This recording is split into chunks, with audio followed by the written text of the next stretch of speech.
Second matter சொல்றேன், ஜெயிக்க போறது எடப்பாடி, ஓகேவா? செகண்ட் கட்சி உங்களை விட விஜய் ஜெயிக்க போறாரு, ஓகேவா? It's a bloody statement. அதுல கூட விஜய் மேல நம்பிக்கை இல்லையா? பாப்போம், நீங்க ரெக்கார்ட் பண்ணிக்கோ, நம்ம பாப்போம். என்ன வர விஜய் மேல எடப்பாடி ஜெயிப்பான்றானுங்க ஒருத்தனும் இங்க பாரு, இல்ல ஒரு நிமிஷம் டுமில நீ எத்தனை இடம் ஜெயிப்பீங்க? சரி, எடப்பாடி ஜெயிப்பார், நீங்க எத்தனை இடம் ஜெயிப்பீங்க?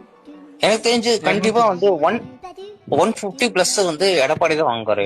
நீ எவ்வளவு ஜெயிப்ப? டிவிக்கு எவ்வளவு வாங்கும்? தெரியல, 10 வாங்குவீங்க, அவ்வளவு நம்பிக்கை இருக்குதா?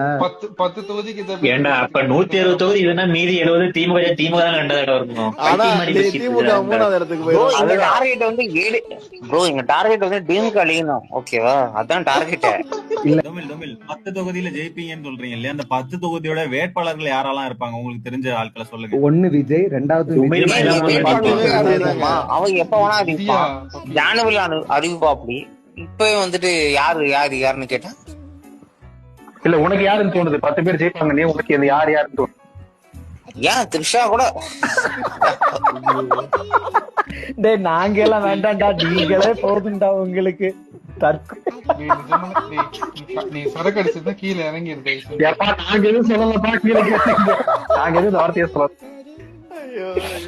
சொல்ல. மயிலாப்பூர்ல இவரு கிறிஷ்